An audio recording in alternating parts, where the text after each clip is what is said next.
সামনে যেহেতু ঈদ, তো ঈদকে ঘিরে কিন্তু আমাদের অনেক রকম প্রস্তুতি থাকে, অনেক কিছু বানানোর চেষ্টা থাকে। তো আজকে তেমনই দুইটা ডেজার্ট আইটেম আমি শেয়ার করব। একটা হচ্ছে মালাই চপ, আরেকটা হচ্ছে মিষ্টি দই। তো সাথেই থাকেন, আশা করি ভালো লাগবে। আসসালামু আলাইকুম, কেমন আছেন সবাই? আশা করি যে যেখান থেকে দেখছেন আল্লাহর রহমতে ভালো আছেন। তো আমরা তো আলহামদুলিল্লাহ ভালো আছি। আরেকটা ব্লগ নিয়ে চলে আসলাম। তো আজকে আমি দুইটা রেসিপি শেয়ার করব, মালাই চপ আর মিষ্টি দই। তো প্রথমে মালাই চপের জন্য আমি রেডি করে নিচ্ছি আর কি মালাইটা। হাঁড়িতে আমি 1 লিটার দুধ দিয়ে দিলাম। এটা ফুল ক্রিম, এটা ফুল ফ্যাট আর কি। তো দুধটা দিয়ে দিলাম। আমি দুধটা বলক আসা পর্যন্ত একটু অপেক্ষা করি।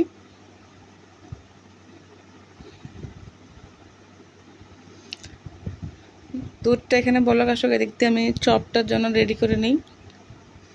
তো এদিকে আমি হাফ কাপের মতো গুঁড়া দুধ ব্যবহার করব। এটা ফুল ক্রিম মিল্ক পাউডার যেটাকে বলে ওইটা। ডিম ফিটিয়ে নিচ্ছি। ডিমটা রুম টেম্পারেচারে ছিল, আপনারা চাইলে ফ্রিজ থেকে বের করে রাখতে পারেন 1 ঘন্টা আগে। এটাকে ভালো করে ফেটতে হবে, কুসুম এবং সাদা অংশটার জন্য ভালো করে মিক্স হয়। এখানে দিয়ে দিলাম হাফ চা চামচ বেকিং পাউডার। চামচ দিয়ে ভালো করে মিক্স করে নিচ্ছি।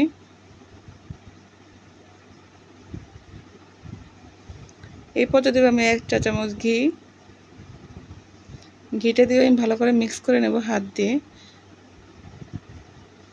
আসলে আমি যে মেজারমেন্টে বানাচ্ছি এখানে 9 থেকে 10টার মতো চপ হবে। আপনাদের যতটুকু প্রয়োজন ততটুকু করে নেবেন আর কি। আমার হাত দিয়ে মিক্স করা হয়ে গেছে। এখন আমি ডিমটা আস্তে আস্তে অ্যাড করব, অল্প অল্প করে অ্যাড করব। পুরোটা লাগতেও পারে আবার নাও লাগতে পারে, যেহেতু ডিমের সাইজ ছোট বড় মিলে হয় আর কি। সবগুলো সাইজ কিন্তু একরকম হয় না, তো সেজন্য অল্প অল্প করে মিক্স করব। আমি যেভাবে মিক্স করতেছি তা বোঝা যাচ্ছে পুরোটা ডিমে আমার লেগে গেছে আর কি।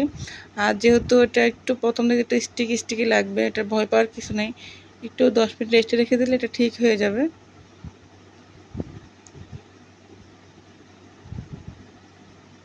মনে পুরোটাই হাতে লেগে আসতেছে,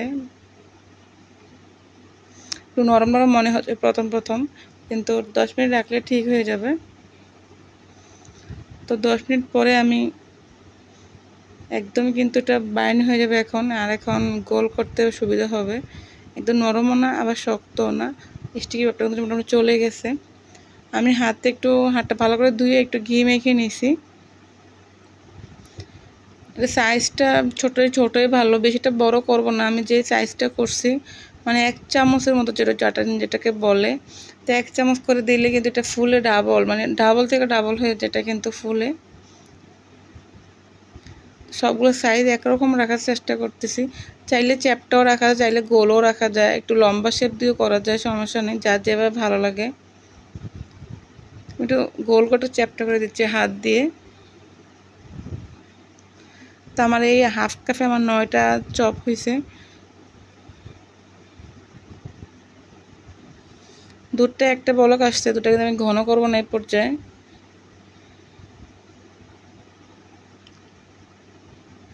কারণ ঘন করে ফেললে কিন্তু আর আমার চপটা পুরোপুরি রসে ডুববে না, পানি ডুববে না, আর গইয়াটা ভিতরে সিদ্ধ নাও হতে পারে। আমি কিন্তু কোনো চিনিও ব্যবহার করিনি এখন পর্যন্ত। দিলাম 2টা এলাচ, একটু মাঝখানে ফেটে দিয়েছি এলাচগুলো একটু স্মেলটা বের হওয়ার জন্য। চাইলে এলাচের গুঁড়ো দিতে পারেন আপনারা। আমি এখন সবগুলো চপ দিয়ে দেব। আর এটা যখন বানাবেন এটা একটু খোলামেলা হাঁড়ি ব্যবহার করার চেষ্টা করবেন, এটা যেন নড়াচড়া করতে পারে এই টাইপের হাঁড়ি ব্যবহার করবেন, একটু বড় টাইপের ছড়ানো। তো আমি চুলায় বসিয়ে দিলাম, আর ঢাকনার যে ছিদ্র ছিল ওটা আমি বন্ধ করে দিছি। এখন আমি 5 মিনিট অপেক্ষা করব। জালটা কিন্তু মিডিয়ামই থাকবে, বেশি হাই দিলে কিন্তু ফুটে উপরে উঠে চলে আসবে আর কি এরকম। মাঝখানে আমি একটু ঘুরিয়ে দিলাম হাতলটা ধরে। 5 মিনিট পরে আমি ঢাকনা তুললাম, দেখতেই পাচ্ছেন একদম ফুলে উঠছে, তাও সবগুলো ভাসতেছে। আমি সাইড থেকে যে দুধের শর্টটা যে লেগে আছে ওগুলো একসাথে করে দেবো আর কি। একটু উল্টে দিতে পারেন।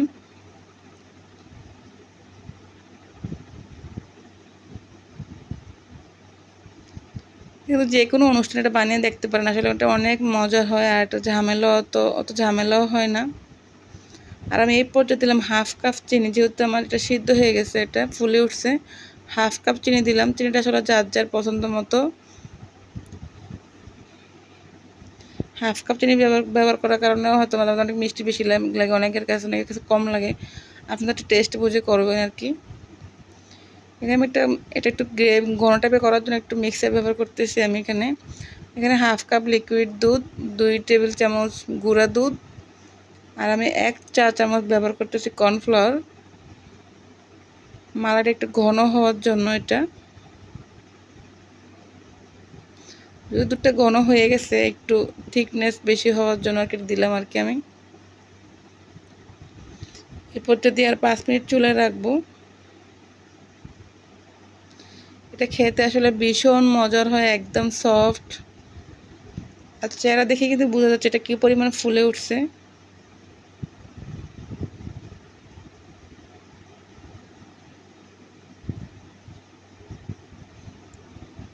এখন আমি চুলাটা বন্ধ করে দেব। এটাকে আমি 2 ঘন্টা এভাবেই রেখে দিছি, ফ্রিজে রাখি নাই, এমনিই রাখছি। 2 ঘন্টা পর এটাকে আমি সার্ভ করতেছি। আর এটা ফ্রিজে রাখলে কিন্তু আরও বেশি ঘন হয়ে যাবে। এখন আমি সবগুলো প্লেট তুলে নিচ্ছি। আমি যেই পরিমাণ বানাইছি মোটামুটি 1 কেজির মতো, 900 গ্রামের মতো হয়েছে মনে হয়। 10টা হলেই মানে 1 কেজি হয়ে যেত।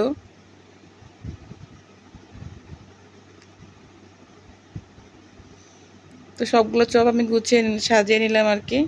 এখন কিছু মালাইও দিয়ে দেব। আসলে যার যার পছন্দ মতো একটু পেস্তা বাদাম দিয়ে আমি সাজিয়ে দিচ্ছি, যেহেতু সাদার ভিতরে গ্রিন কালারটা দেখতে ভালো লাগে।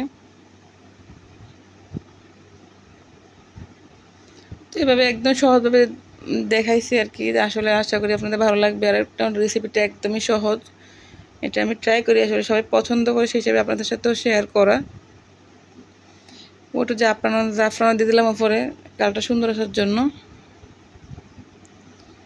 এখন চলেন বানাবো মিষ্টি দই। মিষ্টি দই আসলে অনেকে ভাবে বানায়, অনেকে সনাতন পদ্ধতিতে বানায়। আমার কাছে কেন জানি ভাব সব থেকে বেশি ভালো লাগে, যেটা আমি ওয়েট করব মানে অনেকক্ষণ তারপরে বানাবো খাবো, এটা আমার কাছে অনেক ভালো লাগে। যেটাকে বলে সনাতন পদ্ধতি বলে যেটাকে, ওইটা বেশি আমার ভালো লাগে। তো এখানে আমি ক্যারামেলটা করে নেব। এখানে আমি ব্যবহার করছি 2 টেবিল চামচ চিনি আর 1 টেবিল চামচ পানি। এটা থেকে চিনি ক্যারামেলটা করবো, কালারটা সুন্দর আসার জন্য আসলে এটা করা, না হলে প্রয়োজন নেই। দইয়ের কালারটা একটু কিন্তু পিওর হোয়াইট কিন্তু হয় না। তো আমার ক্যারামেলটা কিন্তু হয়ে গেছে। বেশি কালার করা যাবে না, হলে কিন্তু পুরো এটা মানে পোড়া পোড়া একটা স্মেল হবে। তো আমি এখানে গরম দুধ ছিল, ওটা ঢেলে দিচ্ছি। এখানে আমি 1 লিটার দুধ ব্যবহার করব।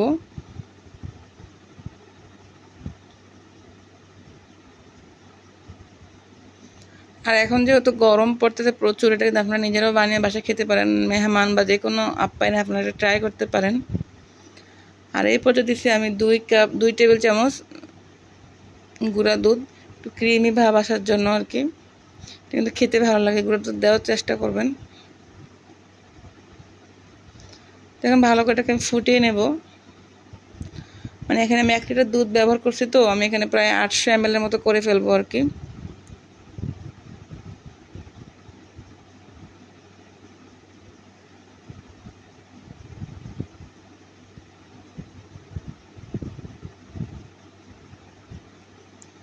এই পর্যায়ে দিলাম আমি হাফ কাপের মতো চিনি।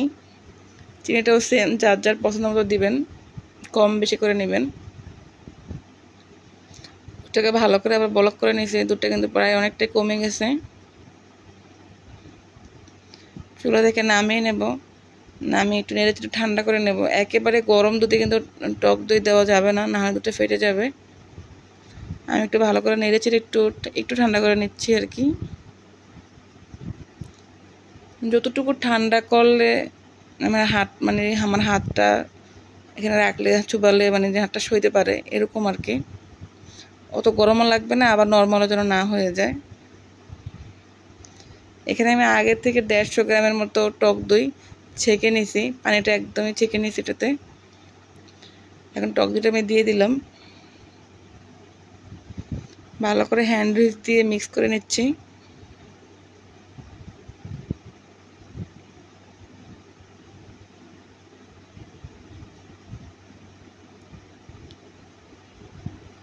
এখন আমি ছেঁকে নিচ্ছি যেন কোনো দানা টানা না থাকে এগুলোর ভিতরে। ছেঁকে নেওয়া কিন্তু ভালো।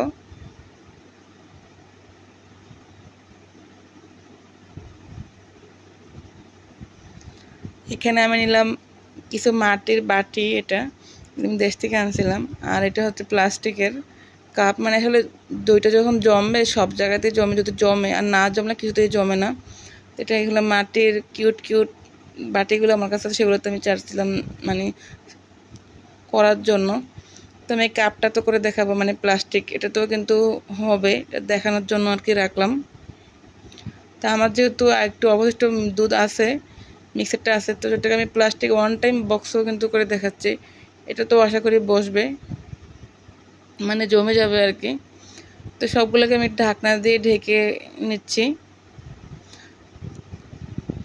এটাকে চাইলে আপনারা কম্বল দিয়ে একদম করে পেঁচিয়ে রাখতে পারেন। আমি কি করি, আমি একদম আমার ওভেনের ভিতরে, ওভেন যেহেতু নড়াচড়া করে না, একদম ওভেনেই রাখি। এমন জায়গায় রাখতে হবে যেন নড়াচড়া না করে, কেউ হাত না মানে কি বলে এটাকে, যেটাকে মানে কেউ ধরতে পারবে না, নড়াচড়া করতে পারবে না, এরকম টাইপের জায়গায় রাখবেন। আমি আর ওভেনের ভিতরে রেখে দিই, ওভেনটা নড়াচড়া করবে না, কেউ ধরবেও না। তো এটা হচ্ছে প্রায় 8 ঘন্টা পরে, 8 ঘন্টা পরে আমি চেক করছি যে জমে গেছে, তখন আমি 1 ঘন্টার জন্য আবার ফ্রিজে রাখছি। আর যেহেতু এখন গরমও পড়তেছে, তো অতটা ঝামেলাও কিন্তু হয় না, জমার জন্য অতটা টাইমও লাগে না। আর এটা রান্না করে রাখলে কিন্তু বেশি সুবিধা। আলহামদুলিল্লাহ আমি এত খুশি হয়েছি, সবগুলো দই একদম পারফেক্টভাবে সবগুলো দই কিন্তু বসছে। প্লাস